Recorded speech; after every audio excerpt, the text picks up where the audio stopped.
Hello, friends.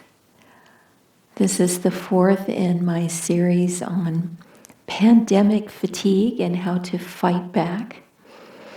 And today I'd like to talk about having a sense of humor.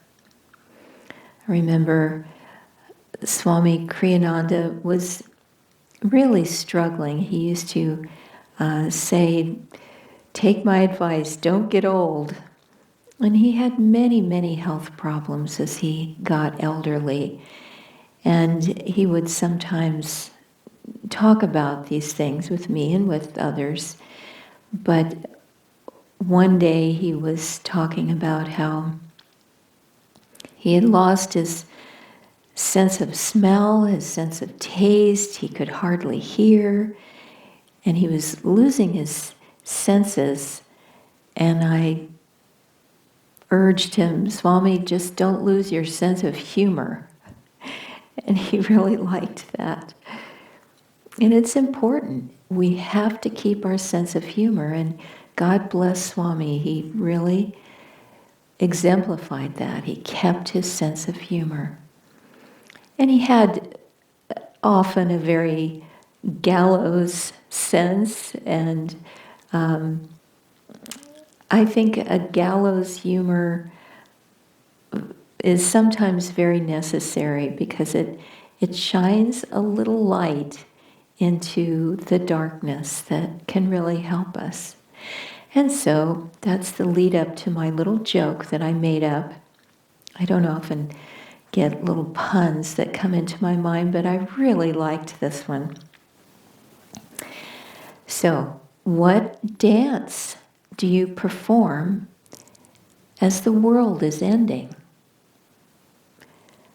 Answer: the apocalypso, which is apocalypse and calypso dancing together, the apocalypso.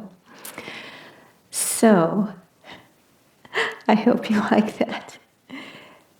Calypso dancing actually is often discounted as being very light and frivolous, but its roots are in political satire, so it's actually a pretty good dance to be doing at the end of the world, because if it's the apocalypse, it's probably because of poor government. But at any rate, that's an example of gallows humor, and humor can be a lifesaver. Yogananda and Swami both have told each of us as devotees that it's important to be even-minded and cheerful in the midst of all circumstances in life. It's not easy to do, that's for sure.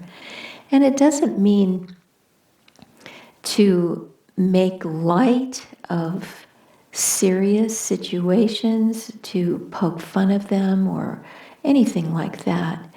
But it means to keep one's equilibrium, to stay positive, to remain cheerful, to keep looking for that little ray of hope and cling to that ray of hope by staying positive and keeping a trust in God.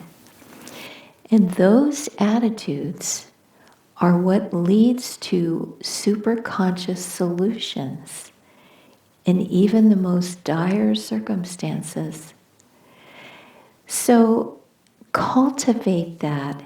And the pandemic is a fantastic time to hone our skills, because it's hard to be cooped up inside, to only go out for essentials, and it's difficult. And now we're wearing double masks. I keep joking that soon we'll be just covered in masks, wearing 3 or 4 at a time. But I think double masking is very good. And I was reading a wonderful article this morning that I'll share a little bit about with you. the small country of Bhutan has only had one death from COVID-19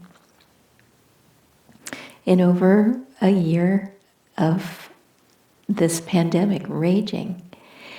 And it's a Buddhist country, and there's a great deal of trust between the people, small country, under a million, a trust between those who govern and the masses. So the Queen was very strong right away at the start of the pandemic and made sure that people were thinking about others rather than just themselves. There's a very strong altruistic sense in this Buddhist country of caring about others and taking personal precautions in order to protect other people.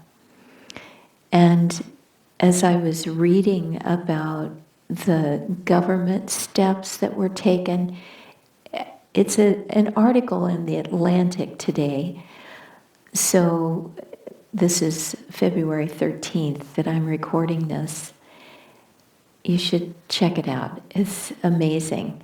And we have a lot to learn as Americans. It's very humbling to read about this very poor country with not a lot of resources, but how they coped with the pandemic kind of puts us to shame, makes us look a little adolescent and selfish. But as we go forward and do the best that we can under these circumstances, let's view this pandemic as an opportunity to grow, to learn more about ourselves, not be so distracted by all the exigencies of our daily lives, and go deep into that centeredness, which is the antidote for so much trouble in this life. The more we can keep our sense of humor, keep our sense of hope, and remain cheerful, the better this world will be and the better our personal world will become.